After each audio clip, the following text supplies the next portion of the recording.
ओम नमो भगवते वासुदेवाय नमः। आज इस वीडियो में हम बृहस्पतिवार की व्रत कथा सुनेंगे। बृहस्पतिवार का दिन भगवान विष्णु को समर्पित होता है। कहते हैं कि जो व्यक्ति हर गुरुवार को भगवान विष्णु की पूजा करता है और कथा सुनता है, उसकी सभी परेशानियां दूर हो जाती हैं। बृहस्पतिवार के दिन सूर्योदय से पहले उठें और नित्य कर्म से निवृत्त होकर पीले रंग के वस्त्र पहने। इसके बाद पूरे घर में गंगा जल छिड़कें। पूजा घर में श्री विष्णु की मूर्ति या चित्र स्थापित करें। फिर पीले रंग के गंध, पुष्प और अक्षत चढ़ाएं। इसके बाद गुड़, चना और मुनक्का चढ़ाकर विधि विधान से पूजा करें।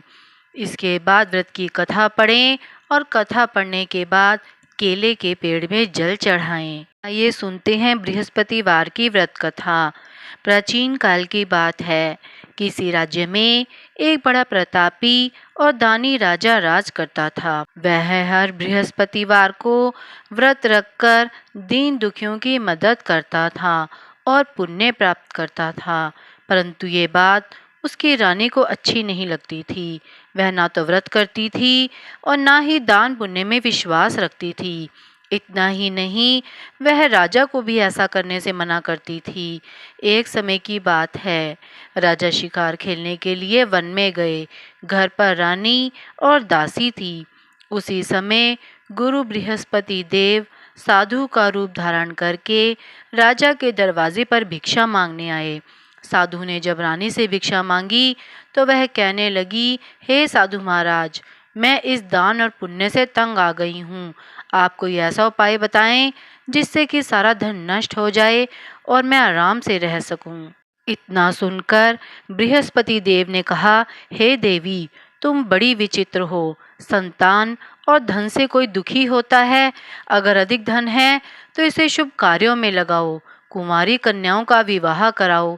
विद्यालय और बाग बगीचे का निर्माण कराओ, जिससे तुम्हारे दोनों लोग सुधरें। परंतु साधु की इन बातों से रानी को खुशी नहीं हुई।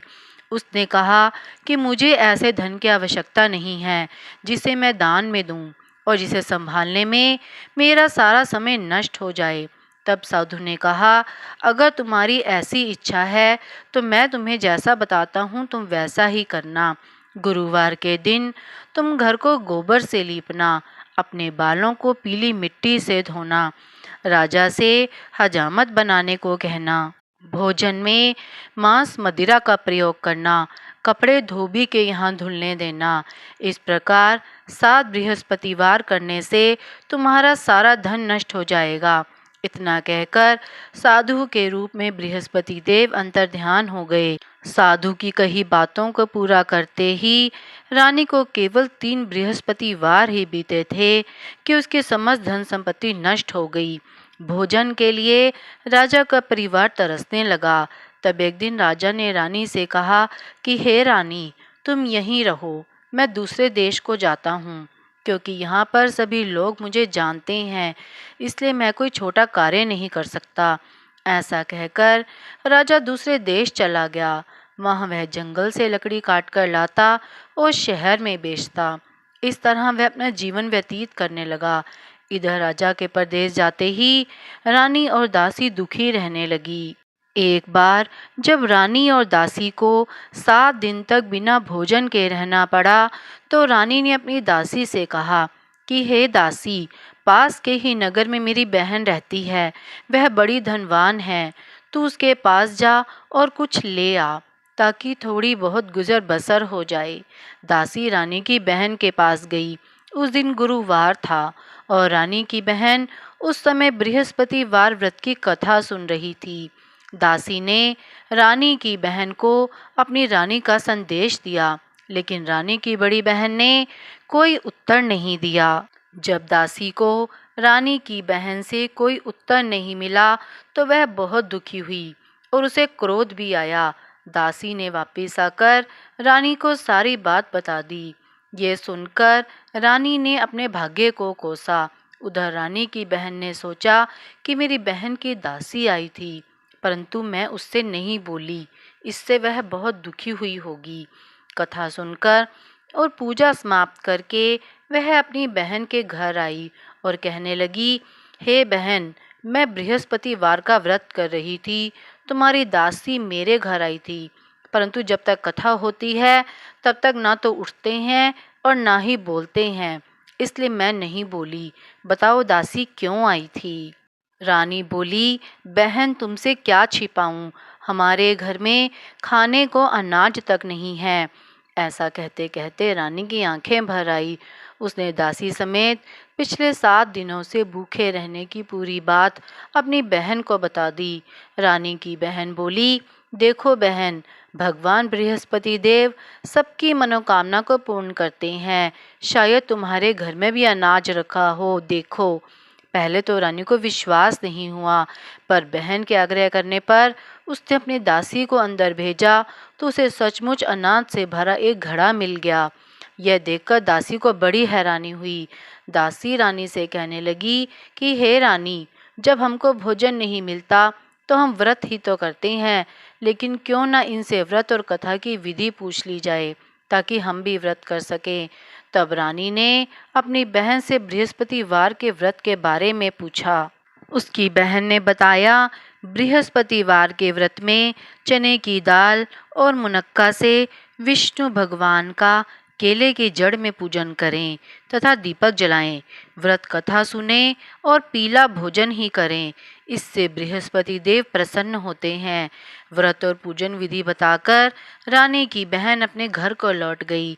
7 दिन के बाद जब गुरुवार आया तो रानी और दासी ने व्रत रखा। घुड़साल में जाकर चना और गुड़ लेकर आई, फिर उससे केले की जड़ तथा विष्णु भगवान का पूजन किया। अब पीला भोजन कहाँ से आए? इस बात को लेकर दोनों बहुत दुखी थी, क्योंकि उन्होंने व्रत रखा था, इसलिए बृहस्पति देव उनसे प्रसन्न थे। इसलिए वे एक साधारण व्यक्ति का रूप धारण कर 2 थालों में सुंदर पीला भोजन दासी को दे गए। भोजन पाकर दासी प्रसन्न हुई और फिर रानी के साथ मिलकर भोजन ग्रहण किया। उसके बाद वे सभी गुरुवार को व्रत और पूजन करने लगी। बृहस्पति भगवान की कृपा से उनके पास फिर से धन संपत्ति आ गई, परंतु रानी फिर से पहले की तरह आलस्य करने लगी। तब दासी बोली, देखो रानी, तुम पहले भी इस प्रकार आलस्य करती थी। तुम्हें धन रखने में कष्ट होता था, इस कारण सभी धन नष्ट हो गया, और अब जब भगवान बृहस्पति की कृपा से धन मिला है तो तुम उसे फिर से आलस्य में गवा देना चाहती हो। रानी को समझाते हुए दासी कहती है कि बड़ी मुसीबतों के बाद हमने यह धन पाया है, इसलिए हमें दान पुण्य करना चाहिए, भूखे मनुष्यों को भोजन कराना चाहिए और धन को शुभ कार्य में खर्च करना चाहिए, जिससे तुम्हारे कुल का यश बढ़ेगा, स्वर्ग की प्राप्ति होगी और पितृ प्रसन्न होंगे। दासी की बात मानकर रानी अपना धन शुभ कार्यों में खर्च करने लगी, जिससे पूरे नगर में उनका यश फैलने लगा। एक दिन रानी और दासी आपस में विचार करने लगीं कि ना जाने राजा किस दशा में होंगे, उनकी कोई खोज खबर भी नहीं है। उन्होंने श्रद्धापूर्वक बृहस्पति भगवान से प्रार्थना की कि राजा जहाँ भी हों शीघ्र वापिस आ जाएं। उसी रात्रि को बृहस्पति देव ने राजा को स्वप्न में कहा कि हे राजा, उठ, तेरी रानी तुझको याद करती है, अपने देश को लौट जा। राजा प्रातःकाल उठा और जंगल से लकड़ी काटने के लिए जंगल की ओर चल पड़ा। जंगल से गुजरते हुए विचार करने लगा कि रानी की गलती से उसे कितने दुख भोगने पड़े। राजपाट छोड़कर जंगल में आकर रहना पड़ा। जंगल से लकड़ी काटकर शहर में बेचकर गुजारा करना पड़ा और अपनी दशा को याद करके व्याकुल होने लगा। उसी समय राजा के पास बृहस्पति देव साधु के वेश में आकर बोले, हे लक्कड़हारे, तुम इस सुनसान जंगल में किस चिंता में बैठे हो, मुझे बताओ। यह सुनकर राजा के नेत्रों में जल भर आया। साधु की वंदना कर राजा ने अपनी संपूर्ण कहानी सुना दी। महात्मा दयालु होते हैं। वे राजा से बोले कि हे राजा, तुम्हारी पत्नी ने बृहस्पति देव के प्रति अपराध किया था, जिसके कारण तुम्हारी यह दशा हुई है। अब तुम चिंता मत करो, भगवान तुम्हें पहले से अधिक धन देंगे। देखो, तुम्हारी पत्नी ने बृहस्पतिवार का व्रत शुरू कर दिया है। अब तुम भी बृहस्पतिवार के व्रत में चने की दाल, गुड़ और मुनक्का से विष्णु भगवान का केले के वृक्ष की जड़ में पूजन करो तथा दीपक जलाकर कथा सुनो। उस दिन एक ही समय भोजन करना, लेकिन भोजन में पीले खाद्य पदार्थ का सेवन करना। भगवान तुम्हारी सब मनोकामनाओं को पूर्ण करेंगे। साधु की बात सुनकर राजा बोला, हे प्रभु, लकड़ी बेचकर इतना पैसा नहीं कमा पाता जिससे भोजन के उपरांत कुछ बचा सकूं। मैंने रात्रि में अपनी रानी को व्याकुल देखा है। मेरे पास कोई साधन नहीं जिससे उसका समाचार जान सकूं। फिर मैं कौन सी कहानी कहूं, यह भी मुझको मालूम नहीं है। साधु ने कहा, हे राजा, मन में बृहस्पति भगवान के व्रत और पूजन का निश्चय करो।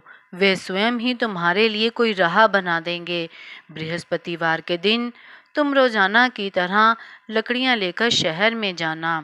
तुम्हें रोज से दोगुना धन मिलेगा, जिससे तुम भली भांति भोजन कर लोगे तथा बृहस्पति देव की पूजा का सामान भी आ जाएगा।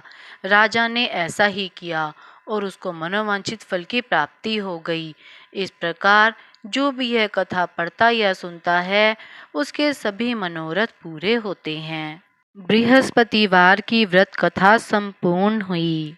अगर आपने अभी तक मेरे चैनल को सब्सक्राइब नहीं किया है तो आप मेरे चैनल को सब्सक्राइब करें ताकि आपको मेरे आने वाली वीडियो की नोटिफिकेशंस मिलती रहें। आप मेरी वीडियो को ज़्यादा से ज़्यादा लाइक और शेयर करें।